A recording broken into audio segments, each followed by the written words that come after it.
নতুন একটি পর্বে সবাইকে স্বাগত জানিয়ে শুরু করছি আজকের আয়োজন ক্রিস্টাল পুঁতির ব্যাগ।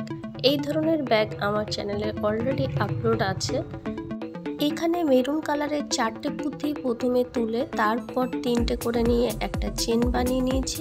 একইভাবে উপরে 3টে মেরুন রঙের পুঁতি নিয়েছি, তার পাশে স্কাই কালারের পুঁতি 3টে দিয়ে আর একটা মেরুন পুঁতি দিয়ে 4টে করে ঘর করে নিচ্ছি।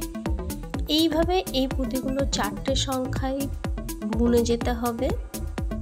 দ্বিতীয় লাইনের প্রথম ঘরটা 3টে পুঁতি নিলেও পরের সংখ্যাগুলো 2টো করে মিলে 4টে হবে, মানে নিচের লাইনের 2টো আর উপর থেকে 2টো পুঁতি নিয়ে 4টে সংখ্যা হিসাব করে বুনতে হবে।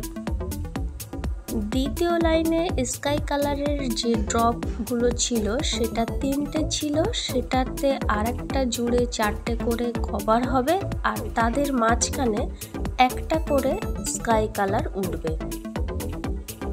এইভাবে পুরো ব্যাগের ডিজাইনটা বুনে নিয়েছি। আমার ব্যাগটা ছোট হবে তাই এই পার্টটা ভাঁজ করে ডবল করে নেব। আপনারা যদি এই পার্টসটা বড় ব্যবহার করতে চান তাহলে সেম পার্ট আরেকটা বানিয়ে মাঝখানে একটা করে পুঁতি দিয়ে জুড়ে নিতে হবে। এখন চেন বসাবো। পার্টসটার চারপাশে মাপ নিয়ে একটা সাদা কাপড় কেটে নিয়েছিলাম, সেই কাপড়টাকে এভাবে পকেট বানিয়ে নিয়েছি। এখন ধীরে ধীরে চেনটাকে এভাবে আঙুলে চেপে ভালোভাবে সেলাই করে নেব। এই সেম কাজটা মেশিনে করতে পারেন, কিন্তু যাদের কাছে মেশিন নেই তারা হাতে কিভাবে করবেন সেই কারণে আমার এটা হাতে দেখানো হয়েছে। চেনটা কাপড়ের সঙ্গে ভালোভাবে সেট করে নিতে হবে, তাহলে বাইরে থেকে দেখা যাবে না বা খুলেও যাবে না। কোণের অংশটা হাত দিয়ে ভিতরে ঢুকিয়ে ধীরে ধীরে এইভাবে সেলাই করে নিতে হবে। এই পোর্শনটা যাতে খুলে না যায় একটু বেশি করে টাইট করতে হবে।